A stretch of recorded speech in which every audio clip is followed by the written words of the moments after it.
Se você quiser montar uma empresa para faturar seu primeiro milhão, você não vai faturar seu primeiro milhão. Quando que virou essa chave pro empreendedorismo, assim, que você falou, cara, vou empreender? Aconteceu alguma coisa, algum fato marcante? Aconteceu. Eu tive uma grande crise de estresse trabalhando, porque eu trabalhava e não tinha propósito. Eu trocava tempo por dinheiro. Eu era muito eficiente no que eu fazia, tanto é que eu cheguei a diretor de uma multinacional, só que eu trocava tempo por dinheiro. E se você ficar trocando tempo por dinheiro e achar que tudo é na força do seu braço, quando existe algo maior, não importa se você empreende, não importa se você é CLT, você vai ter problemas. E eu tive uma grande crise de estresse. E aí, onde eu saí dessa crise de estresse? Eu fui uma vez só num psicólogo, uma consulta única. E eu fui lá para ele passar a mão na minha cabeça. Eu fui lá e falei, não, olha, eu trabalho demais, eu tenho uma carga horária assim, eu tinha 2.500 funcionários que eu era responsável aqui no Brasil. E aí eu esperava, ele falou, não, é verdade, você trabalha muito. Ele falou o seguinte para mim, Zanon, tem gente que vai pra guerra, volta mutilado e com a cabeça inteira. Tem gente que volta inteira, mas com a cabeça mutilada. Tudo depende do quanto de pressão que você aguenta. Eu falei, caramba, o problema tá em mim, não tá na carga de trabalho. E aquilo caiu como... E eu busquei onde? O propósito para sair daí, na parte espiritual. Eu comecei a buscar Deus de verdade. Entender que eu não estava aqui de passagem para ganhar dinheiro. Aliás, ninguém está aqui para ganhar dinheiro. Se alguém montar uma empresa para ganhar dinheiro, montou a empresa com a intenção errada. E tudo começa na intenção, né? E isso caiu muito forte dentro de mim. Eu falei, não, então eu vou empreender, mas eu quero empreender de uma maneira diferente. Eu quero empreender da forma que eu estou tendo esse contato agora com algo muito maior. E eu comecei a montar um sistema de gestão completo, baseado em que cada líder meu seria um especialista em pessoas e que todo mundo que viesse para a minha empresa seria transformado com o objetivo, todo mundo que trabalha aqui, ele vai sair melhor do que já entrou. E todo o sucesso eu devo a isso, a realmente amar pessoas e entender que a minha empresa também seria um lugar para que cada funcionário pudesse cumprir o propósito dele dentro da empresa. Show de bola. Bora falar dos pilares para a pessoa poder faturar o primeiro milhão? Vamos Na lá. sua visão, quais são assim os 3 pilares fundamentais para qualquer empresa, qualquer pessoa que for empreender faturar o seu primeiro milhão? Vamos lá. Como eu falei, a primeira coisa começa pela intenção. Veja bem, se você vai montar uma empresa, se você quiser montar uma empresa para faturar seu primeiro milhão, você não vai faturar seu primeiro milhão. O que você tem que achar? Realmente, qual que é o seu talento? Começa por aí. Se você vai empreender, tem que olhar para dentro, ter a capacidade, a coragem de olhar para dentro e saber em que eu sou bom de verdade, qual que é o dom que Deus me deu e que o mundo precisa. Porque pode reparar, Zanon, no contrato social de qualquer empresa não tem o KINAI ganhar dinheiro. Não existe. O que você põe, a primeira coisa é a razão social, ou seja, qual que é a razão que você vai existir para a sociedade? Então tudo parte daí. Se você de verdade entender o que você vai fazer aqui, qual que é o dom que você tem e o que o mundo precisa, as startups falam muito sobre isso. Qual que é a dor que você vai tirar do mercado? E o pessoal ficar procurando essa dor fora, o que eu vou fazer? Não, tá dentro. Porque a hora que você souber quem você é de verdade, qual que é o seu dom, você pode ter certeza que o mundo precisa do que tem aí dentro. Então essa é a primeira coisa. E aí, lógico, depois que você estruturou isso, você vai... Mas antes de falar do segundo pilar, o primeiro pilar é o dom. Exatamente. Perfeito? Na sua visão, eu vejo que muitas pessoas, eu também tive essa dificuldade. Mas como encontrar esse dom? Assim, como saber o meu dom? Quais perguntas você se faria para poder descobrir esse talento, esse dom? Eu gosto muito de uma técnica que usa 9 perfis de comportamento, Zanon. 9 perfis de comportamento. Nesse perfil de comportamento, se você tiver a oportunidade de olhar para dentro e descobrir qual que é o seu perfil de comportamento, nesse perfil de comportamento tem sua trava emocional e o seu dom. E eles fazem parte de uma mesma linha. Sabe dimerizador de som que você dimeriza? A sua trava emocional é o seu dom distorcido. E cada perfil de comportamento tem um tipo de dom que está dentro de você. Aí dom é uma coisa e competência é outra. Então tem a pessoa que tem o dom de realmente conectar com pessoas, tem outra que ele tem uma energia forte para gestão, tem outro, ou seja, de acordo com o perfil de comportamento você tem um dom lá dentro, que você se dá melhor em uma área. Você pode perceber, tem um empreendedor que ele é muito visionário, ele sai sempre buscando muita coisa, tem grandes ideias. Tem outro empreendedor que ele é aquela pessoa que ele dá facilidade para implementar ideias. Então ele consegue pegar uma ideia e implementar como ninguém. E tem outro empreendedor que ele é muito gerenciador. Ele gerencia muito bem, ou seja, num desses 3 perfis as pessoas se encaixam. Isso é uma coisa.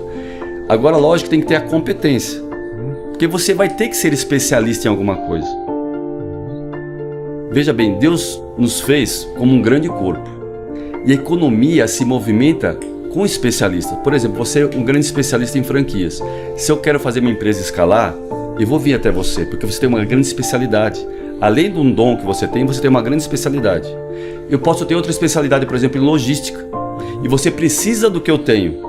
E essa grande troca, é que faz a economia se movimentar. Então Deus já fez isso de propósito, que as pessoas vão ter especialidades diferentes, dons diferentes, que é para a economia movimentar. E aí, quando eu encontro valor no que você tem, eu estou disposto a dar um valor em dinheiro por isso. Agora, se você não tem valor, ou seja, se você não sabe quem você é, o seu grande dom, e não tem uma grande competência, eu não vejo valor no que você faz. Logo, eu não estou disposto a dar um valor em dinheiro por isso. E o dinheiro nada mais é do que é o valor agregado. Por isso que eu sempre pergunto para as pessoas assim, quanto você acha que você merece ganhar por mês? As pessoas colocam quantias assim astronômicas. Eu falei, então tá, por quê? Aí já veio um silêncio. Já veio um silêncio. Eu falo, ó, o valor que você merece ganhar por mês é o valor que você agrega para o mercado. Então não adianta você achar que você merece muito porque você é esforçado. O mercado não paga esforço. Se o mercado pagasse esforço, eu poderia simplesmente pagar minhas contas com esforço. Olha, minha empresa não faturou muito esse mês aqui, mas eu me esforcei muito. Ó, posso pagar imposto com esforço? Não, só se paga as coisas com resultado. E o resultado vem de você agregar valor na vida do próximo. É isso que começa a gerar uma empresa, começa a gerar resultado. Show, cara, perfeito. Eu concordo, né? Porque você vê algumas pessoas que não adianta. Eu não sou um cara cômico, por exemplo. Eu jamais poderia trabalhar com comédia. Sim. Fazer um stand-up, porque eu iria... O que as pessoas iam dar risada de mim. Ia ficar caricato. Né? Eu iria me frustrar. Mas isso não significa que eu não sou bom em algo. A pessoa só precisa encontrar no que ela é boa, né? Eu costumo também, Pedro, falar o seguinte... Tirando familiares, né? Que a sua mãe acha que todos nós somos lindos, né? Sim. Então, assim, todo mundo seria modelo, né? Exatamente. Das mães. Mas o que o mercado diz, o que as pessoas dizem a seu respeito? Não, pô, a pessoa é uma pessoa bonita, o cara é engraçado. O que as pessoas falam de você? Já dá pra ter o quê? Um norte. Com certeza. Pô, as pessoas falam, pô, o Zanon é um cara, sempre falaram, sabe o que de mim? Que eu era mão de vaca. Tá. Então, pô... por me colocar no financeiro top, né? Sim. Porque eu sempre fui muito controlado. Meu irmão já era visto mais como um cara mais mão aberta e tal. Então, eu já vi um norte. Pô, me colocar no financeiro eu vou me dar bem. E outra coisa, que sempre falavam, ele é sonhador. Desde criança, eu nunca vou esquecer. Meu pai falava... Meu pai chama Reinaldo, eu também sou Reinaldo, então ele me chamava de Reinaldinho. Reinaldinho é muito sonhador. Então, cara, eu falei, pô, se eu sou sonhador, né? Se eu tenho controle de finanças, assim, eu sou mão de vaca, eu posso empreender. Porque para empreender você tem que ter o quê? Sim. Visão, né? Sonhar grande, porque a gente é do tamanho que a gente sonha que a gente Exatamente. é. E também controlar aquilo, porque não adianta nada você faturar 1 milhão por mês e gastar 1,50 milhão, né? Exatamente. Eu prefiro faturar 100 mil, gastar 20 para faturar esses 100 mil e sobrar 80 no meu bolso, Com né? certeza. Então, show de bola. E o segundo pilar, na tua visão? Então, depois que você realmente conseguiu essa parte de dom e especialidade, e aí você vai ter que ser um ótimo gestor de processos. Veja bem, quando você vai montar uma empresa, você tem que ter mapeado os processos, até para você poder contratar as pessoas corretas para cada tipo de processo. E fatalmente, quando eu falo de gestão de processos, você vai ter que delinear o que a sua empresa vai precisar, de que forma que isso vai funcionar. Então você tem que ter seus processos mapeados. Quando eu falo processo, é procedimento mesmo. Como vai funcionar cada parte da sua empresa. Fala, mas Pedro, a minha empresa sou só eu, não tem mais ninguém. Mas sim, mas existe processo. Você tem que começar a estruturar seus processos, porque quando você for contratar alguém, já tem o processo delineado. Porque isso não acontece quando acontece com muita gente. Começa de forma desordenada, aí começa um monte de incêndio na empresa e acha que precisa de pessoas. E por muitas vezes não precisa ainda. É porque os processos estão desorganizados. Não tem isso mapeado, não tem isso delineado, princípio, meio e fim. E aí não precisa. Agora, se você precisar, ainda assim, os processos são tão primordiais pelo seguinte: quando vier alguém, ele vai fazer exatamente o quê? Ou você vai colocar mais uma pessoa para apagar incêndio na sua empresa? Não, ele vai vir para executar essa tarefa aqui. E aí, se você não tem processos desenhados, você não consegue definir que competência você precisa da pessoa e onde ele vai trabalhar exatamente, o que ele vai fazer. E aí o que acontece? Assim, o pequeno empreendedor, acontece muito isso. Ah, tem um sobrinho ali, que o cara é bonzinho, e põe ele pra dentro. Aí tem o primo, e vem colocando. E vem colocando, e ninguém sabe muito bem o que faz. E tá tudo na cabeça do empreendedor. Então, se ele não desenhar os processos, ele não vai conseguir crescer. Mesmo se ele for único, ó, sou eu SA, não tem mais ninguém na empresa comigo. Não tem problema nenhum, desenhe e mapeie os seus processos. Para quando precisar, que logo vai precisar, se você estiver organizado, você vai saber exatamente como colocar a pessoa em cada lugar para trabalhar. E aí, dentro de processos, você precisa ter indicadores de performance desde o primeiro dia da sua empresa. Onde você quer chegar? Você precisa ter os indicadores muito bem desenhados. Se você não mede, você não faz gestão. Você só faz gestão daquilo que você mede. Então precisa ter indicadores. E não adianta encher de indicadores. Ah, vou ter um monte de meta. Não. Tenha poucos indicadores, mas relevantes e que você vai tomar decisão com aqueles números. Legal essa colocação. Antes de falar dos indicadores, voltando um pouquinho aí nos processos, para quem está assistindo a gente, às vezes não entende o que é um processo. Processo é muito simples. É um mapa que, se eu morrer amanhã, você vai ter um guia, né? Um mapa do que é que tem. Ah, vendas, vendas a contratação. Bom, contratação tem que ter esse perfil, tal. Vai ter que ter uma empresa de seleção ou eu faço seleção interna. Isso tem que estar tudo desenhado, porque para não ficar na mão do Reinaldo, na mão do Gustavo, porque o objetivo de uma grande empresa é que essa empresa se vai perpetuar por séculos. E uma hora eu não vou estar mais aqui, às vezes eu não sei nem se vai ser da minha família, pode ser que vai ser vendida a minha empresa. Aliás, todo negócio um dia você escala ele para vender, né? Assim como você fez o seu. Exatamente, a melhor coisa. E vou falar, Reinaldo, assim, quando alguém for desenhar um processo da empresa, ele tem que sempre desenhar o processo olhando para a necessidade do cliente. Vou dar um exemplo simples aqui. Sei lá, restaurante Aquilo. Quero que eu mostrar o restaurante Aquilo. Aqui, por exemplo, nós estamos num prédio comercial aqui, que um restaurante Aquilo aqui vai matar a dor de muita gente. Porque vão ter vários funcionários aqui que precisam sair para almoçar, comer rápido e voltar. Eu falei, tem 40 minutos para comer de repente. Como é que ele vai estruturar o processo de um restaurante Aquilo? Veja bem, ele vai pensar, peraí, o que meus clientes precisam? Comer rápido, a um preço legal, né? E se eu estruturar uma fila só aqui no meu restaurante, vai ficar uma fila enorme. Peraí, e se eu tiver 4 balcões de atendimento onde as pessoas chegam e já saem rápido do outro lado? Ou seja, ele vai estruturar o processo dele de acordo com a intenção e a dor que ele quer matar no mercado. Isso que traz sucesso. E para quem está começando, que é um microempreendedor e não tem processo nenhum, quais seriam os 5 principais processos a ser desenhado? Olha, primeira coisa, você precisa definir a sua parte operacional. Vamos supor, se você vende pipoca, como que é o processo para você produzir, comprar, ou seja, toda a parte operacional do seu carrinho de pipoca, por exemplo. E falar, mas pipoca, Pedro... Existe empreendedor, por exemplo, tem o Valdir lá de Curitiba, o Valdir de Pipoca, já ouviu falar dele? Já ouvi falar, famoso. Ele tem franquia hoje em dia. Então, ou seja, porque ele é estruturado e organizado. Porque tem processo. Tem processo. Como eu trabalho com franquia, eu entendo bastante disso aí. Não tem como você franquear sem processo. O processo faz parte do franqueamento. A gente tem a Zanon Expand, que a gente transforma negócios em franquias. Então a gente fica 6 meses estruturando o quê? Os processos. Exatamente. Como é que funciona? Aí o consultor vai, mas e aí? E se apertar isso aqui? Se fizer isso? Aí você vai desenhando os processos. Porque quando um franqueado compra um negócio, ele compra um modelo pronto, né? Ele tem que ter um manual operacional. Porque a franquia é a multiplicação de uma célula perfeita, né, Zanon? Sim. E se quem está começando pequeno é uma pequena célula, não é um grande corpo ainda. Então a parte operacional é a primeira coisa. Segunda parte, a parte financeira. Você tem que ter processos na sua parte financeira, desenhado. Quanto que você vai tirar para você por mês?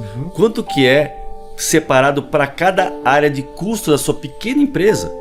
Você não pode começar o seu mês com uma surpresa. Quanto que eu vou gastar no final desse mês? Não sei, vamos deixar o mês rolar? Não. Você tem que planejar o seu mês antes de começar E aí, cada centavo que vai sair da sua empresa, você fala, opa, a conta aqui de manutenção, eu tenho R$1.000 para gastar aqui. Então, gastei acabou. Então, ó, essa manutenção agora, eu posso deixar para o próximo mês? Vou ter que deixar, porque meu budget aqui já estourou. Ou seja, você vai definir contas por cada área da sua empresa, antes de começar o mês.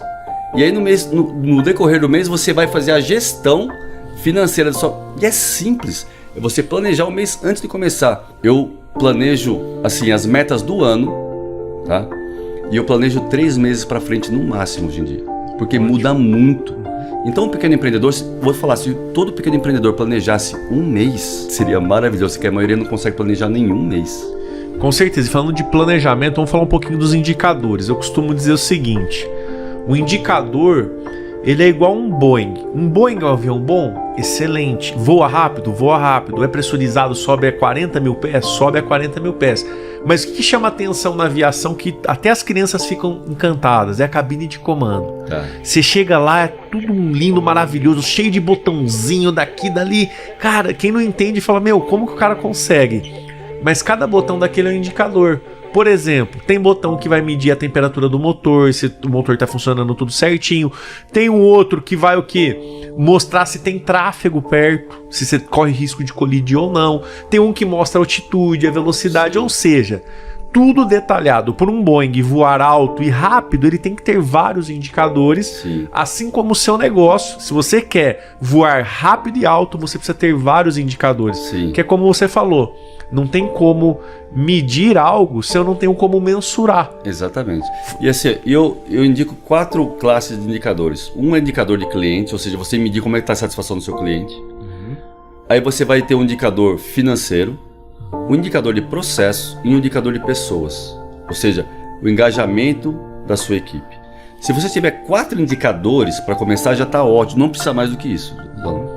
Se você tiver muitos indicadores, você pode se perder em tanto número e não vai conseguir fazer a gestão. E você usa algum sistema para controlar esses indicadores? Quem está começando às vezes não tem tanta grana às vezes para usar um sistema tão avançado. Você indicaria algum? Assim, qual que é o básico? Como que? Olha, vou controlar o quê? Numa planilha de Excel? Alguém vai alimentando? Você pode começar numa planilha de Excel, Zanon. Não precisa de um sistema. O importante é você medir. Eu sempre falo que tudo que eu falo, eu busco base bíblica também. Deus fez o homem e viu que era bom. Fez os animais e viu que era bom. O próprio Deus gerou o indicador e foi checar para ver se era bom. Entendeu? Então você precisa fazer e checar, e pode ser simples. Uma planilha Excel é suficiente para isso. Tem um estudo que foi feito numa empresa inglesa, uma linha de produção, tá? Que não tinha controle, tinha uma produtividade. E aí eles simplesmente colocaram algumas pessoas na linha de produção com uma camiseta escrito monitor, com uma prancheta na mão. Não estava medindo nada. A produtividade aumentou em 16%. Uau. Então precisa medir. Se você medir de verdade, olhar e colocar energia, porque não é só o medir, sabe, Zanon? É você colocar energia onde você está olhando. Onde você olha e coloca energia, aquilo cresce. Não tem como. Então se você medir, olhar, acompanhar e fazer a gestão, aquilo cresce. Porque além de você olhar com números, você consegue tomar a decisão correta. Tá? Você colocando energia, aquilo movimenta. O seu sonho é alimentado pela sua atenção.